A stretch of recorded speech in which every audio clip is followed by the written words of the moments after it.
Thailand is one of those places that gets under people's skin in a way that's difficult to explain to anyone who hasn't lived there. People think it's just about beaches, cheap food, nightlife and beautiful women with sunshine and freedom. And that's part of it. But the deeper truth is Thailand doesn't just attract people, it rewires them. And that's why so many foreigners arrive thinking they're coming for a holiday and end up staying for years. Some never mentally leave, even after physically going home, because Thailand scratches psychological itches many men didn't even realise they had. And once you experience life there, normal Western life can suddenly feel emotionally sterile, overstructured, lonely, cold, expensive, and exhausting. Which I agree sounds dramatic until you've actually experienced it yourself. Humans are basically emotional pigeons with Wi-Fi and bank cards. Put them in a warmer environment with more dopamine and suddenly they start finding themselves. So today I want to talk about why Thailand becomes addictive for so many foreigners, not just physically, psychologically, emotionally and socially. And also the darker side nobody talks about enough. Because while Thailand can absolutely improve people's lives, it can also slowly trap people in comfort, escapism, fantasy, drifting, and emotional avoidance. And there is a huge difference between building a life somewhere and hiding from your old one.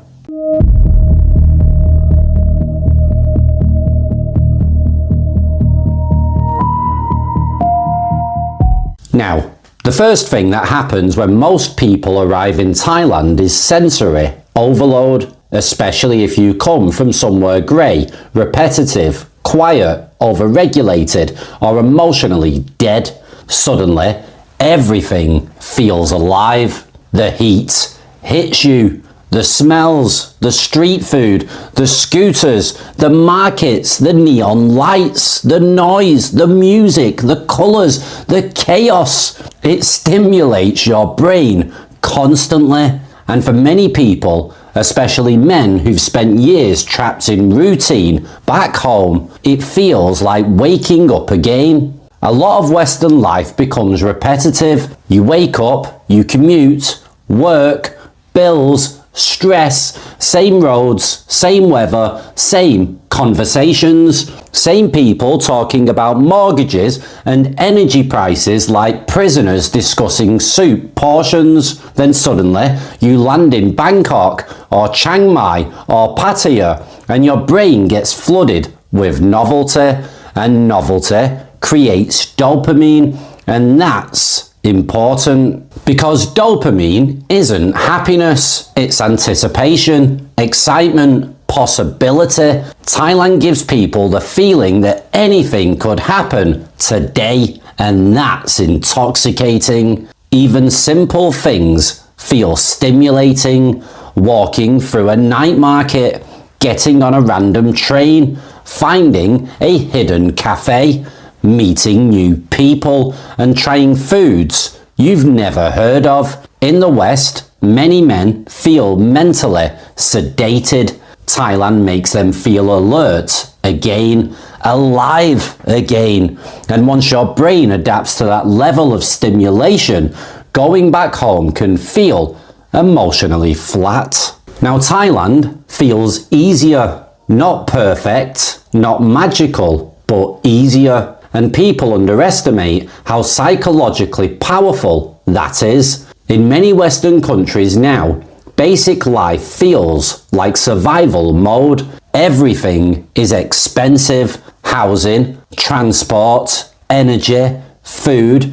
People are overworked, socially isolated, financially stressed, and emotionally burned out. Many people feel like they're running on a treadmill that speeds up every year. Then they come to Thailand and suddenly their money stretches further. They eat out daily, get massages, use taxis, live in condos with pools, work less, stress less, and sleep better. Even middle-class men suddenly feel wealthy compared to how they lived back home, and that creates emotional relief. People underestimate how much stress they're carrying until it disappears. A man who felt financially trapped in London might suddenly feel free in Thailand. Not rich, but free. And freedom is addictive, especially after years of pressure. Now, another massive reason Thailand becomes addictive is social pressure.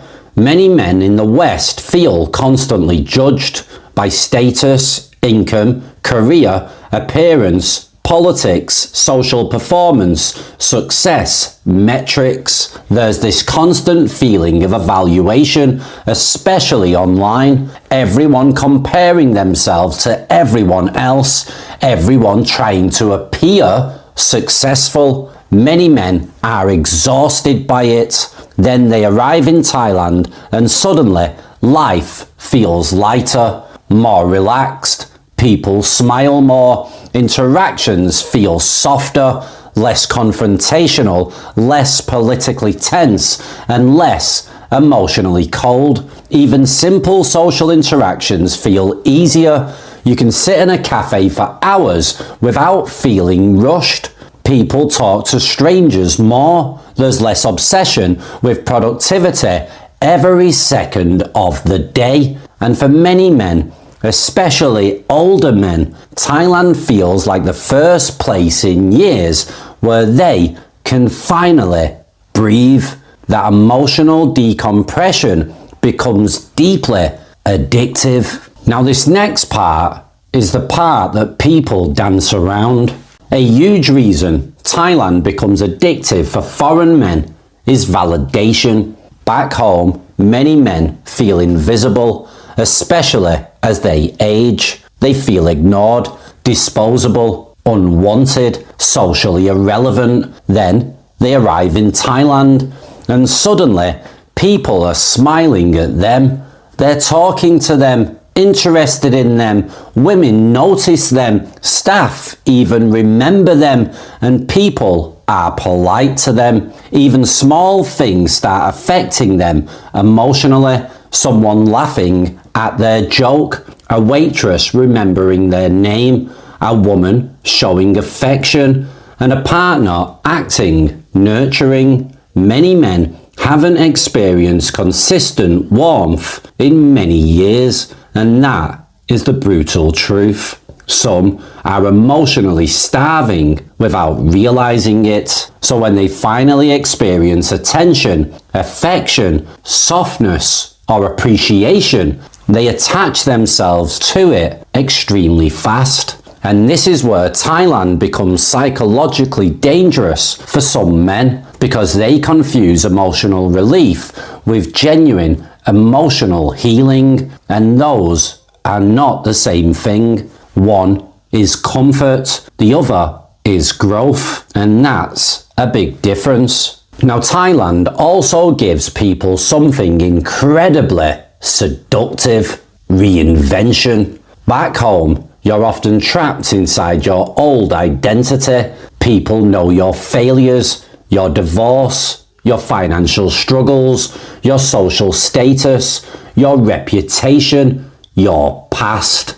Thailand gives many people a psychological reset button. Nobody knows who you were. You can become someone else, more confident, more social, more adventurous, healthier, relaxed. Some men completely transform positively. They lose weight, start businesses, learn languages, build communities, become happier. Others disappear into fantasy.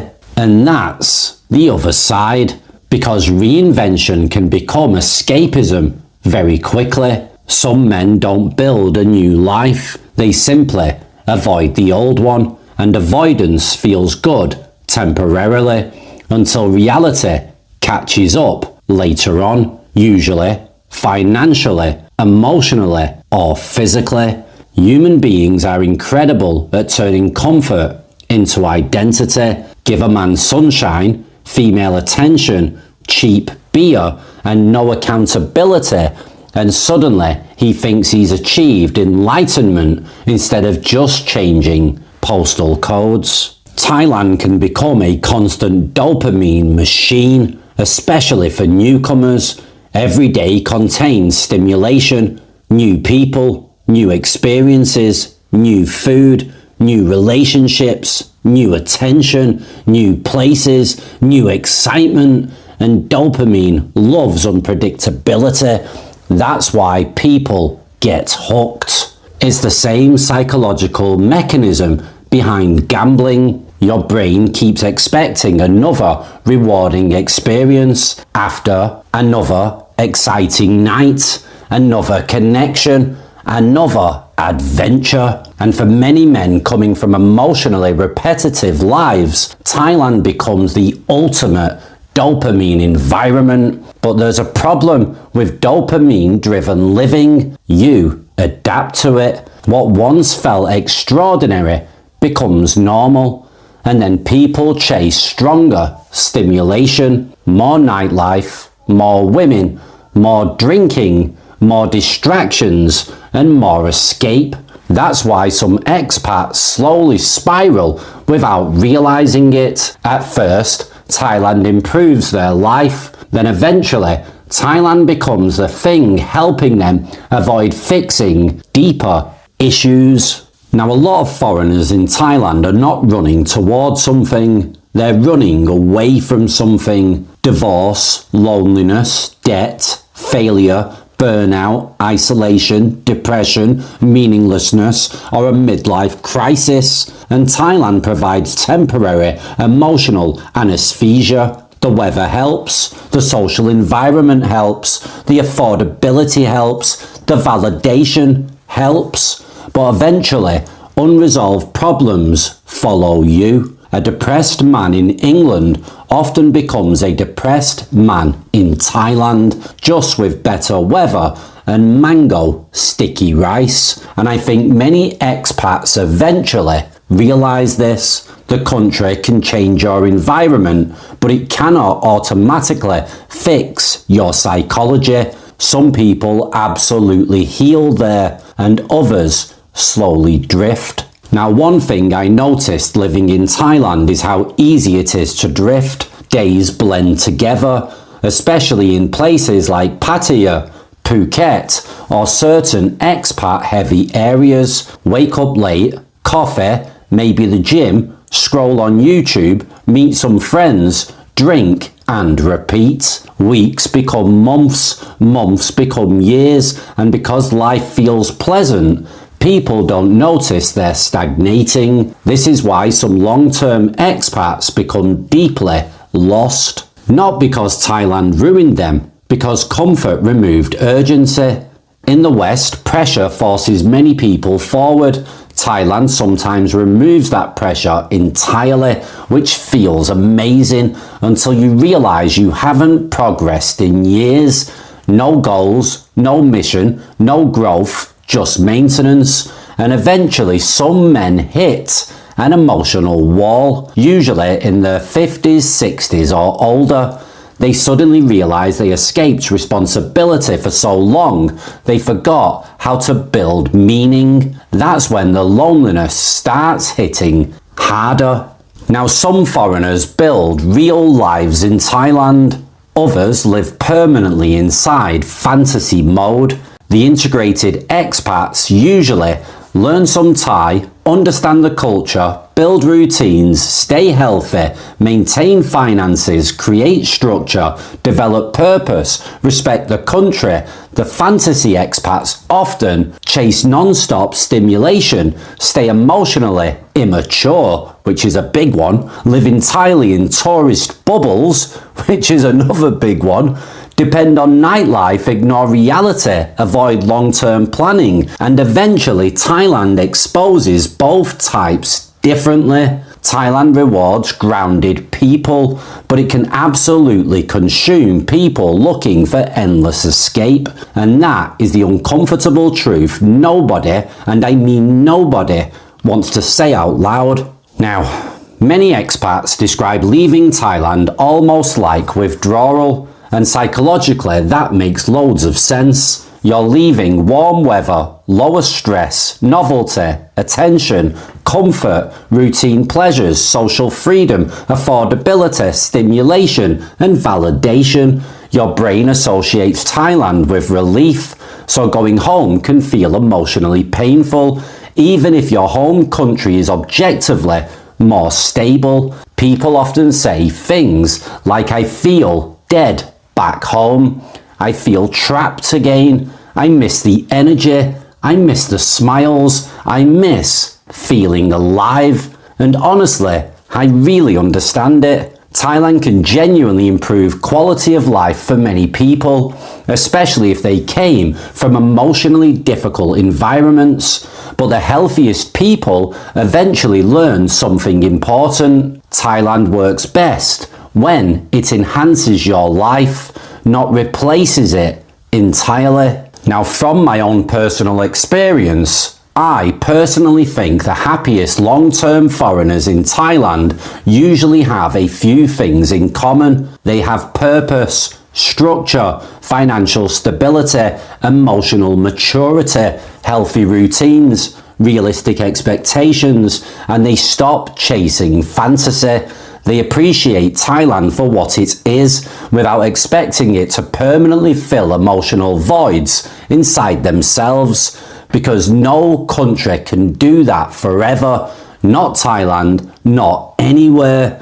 Eventually you still have to face yourself, and that's the final stage most people eventually arrive at. After the excitement, after the dopamine, after the fantasy, you're still you, just sitting in tropical weather, which is still preferable to sitting in England with the rain, arguing about politics. Thailand becomes addictive because it gives people emotional experiences many have been missing for years. Freedom, warmth, excitement, comfort, attention, relief, adventure, and possibility. For some people, Thailand becomes the place they finally start living. For others, it becomes the place they slowly disappear. And the difference usually comes down to one thing. Are you building a life there or escaping one somewhere else? Because those are two completely different journeys. One leads to peace, the other eventually leads to emptiness. And I think that's why this topic resonates with so many expats. Deep down, most people know exactly which category they fall into. So guys, be honest and put your comments down below. And if you like episodes like this, I'm going to be doing them a hell of a lot more in the future, combined with the stories. And if you've got your own Thailand story, it doesn't matter what it's about, get your email sent in to thaitalkwithdan@gmail.com and I'll share your personal story. Thanks for listening and ciao for now. Bye bye.